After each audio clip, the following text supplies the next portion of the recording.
Goiás, que no meu entendimento poderia ser uma boa opção para esta função de um camisa 9, que é o Gustavo. Você lembra dele? O Gustavo, atleta que teve uma passagem ruim pelo Goiás, muito discreta, lá em 2017, apenas 12 jogos com um gol marcado. Eu diria que o único clube que o Gustavo não jogou bem foi justamente pelo Goiás e pelo Internacional, né? Nessa era recente dele. Ele tinha demonstrado até um bom futebol no Bahia, no começo do Campeonato Baiano, mas foi emprestado ao Goiás para a Série B do Brasileirão e já no ano seguinte foi campeão da segundona, sendo o artilheiro pelo Fortaleza, marcando 3 gols. A situação dele hoje é a seguinte: pelo que eu pude apurar, ele tem um salário de mais ou menos 650 mil reais mensais, algo na faixa de 7 milhões e 800 mil reais por ano, tá? Então mais ou menos 650 mil.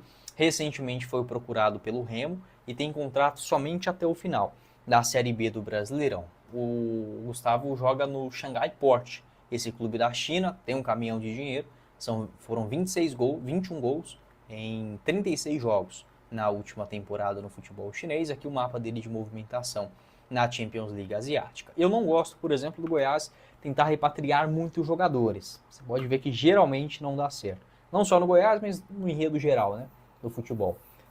Mas as opções para camisa 9 elas são poucas. O Gustavo, tudo bem, não é aquele mesmo que passou pelo Goiás, já teve bons números também na Série B, pelo Criciúma, pelo Fortaleza também, onde foi campeão, e recentemente demonstra sim uma grande evolução.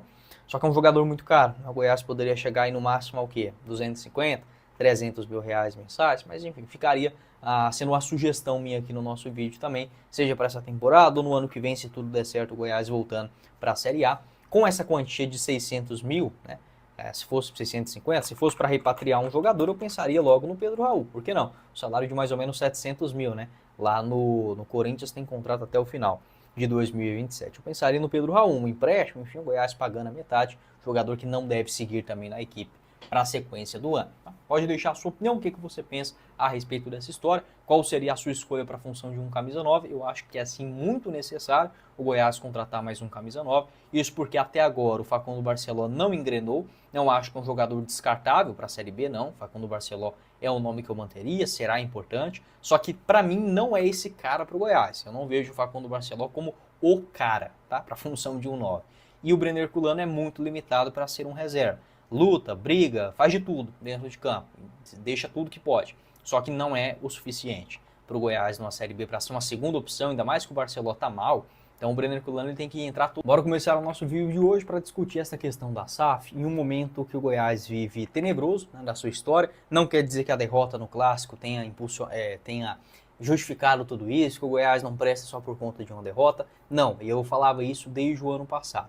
A forma que o Goiás está estruturado, ou que ele se estruturou nas últimas 20 temporadas, o Goiás não consegue mais fazer como em 2003, 2005, 2008, de competir basicamente de igual para igual, onde tanto a questão financeira não era tão grande, apesar de já ter uma disparidade, por exemplo, em relação aos direitos econômicos, mas os clubes de transmissão, os clubes brasileiros, os gigantes, eles se organizaram. Então, por exemplo, você não vê mais um Flamengo largado às traças, como era antigamente, um Palmeiras, um Atlético Mineiro também que ficou no Calvário por várias temporadas, um Botafogo, isso não existe mais. Os clubes estão profissionais, aqueles que não viraram SAF, né, que organizaram muito bem, igual o Cruzeiro, o Botafogo, né, que a gente não viu o Botafogo com um poder de investimento tão grande assim, e os outros que não viraram SAFs, eles se organizaram muito bem, tá? Você não vai ver, por exemplo, mais o Flamengo, um Palmeiras, chegar numa crise de cair para a Série B e ficar 3 temporadas entre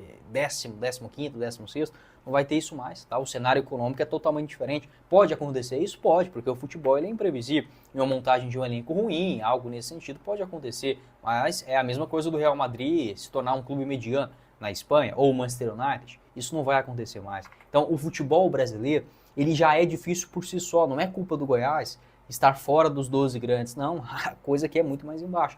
Os clubes do Brasil são grandes, há cidades muito grandes também. Então, não é, por exemplo, como alguns países. A Argentina, por exemplo, Buenos Aires, talvez na Argentina tenha 3 cidades futebolísticas, 3, 4 no máximo, né? Córdoba, Buenos Aires, Mendoza e Rosário, né? Tirando isso, é muito difícil. É um pinguinho aqui e outro ali, mas não tem, por exemplo, um clube grande em cada estado. Igual você vem aqui no Brasil, tem o Goiás aqui, tem o Santa Cruz e o Sport, em Pernambuco, aí você sobe um pouquinho mais, tem o Ceará e o Fortaleza, você desce tudo isso, você encontra ainda desses clubes fora do eixo, o Atlético Paranaense, o Coritiba, tem em Florianópolis também o Figueirense, o Criciúma no interior, a Chapecoense. Então assim, o futebol brasileiro ele já é complicado. E se você não tiver uma profissionalização, não levar ele a sério, aí que você cai do cavalo. E foi justamente o que o Goiás fez. Teve clubes que se destabilizaram anteriormente ao Goiás, né, ali ainda na década de 90, no comecinho dos anos 2000, e sumiram do mapa. Que é um exemplo, o Remo, o Paysandu também,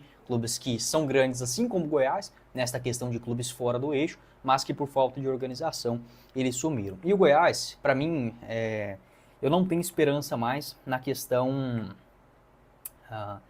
não digo em relação a quem está dentro do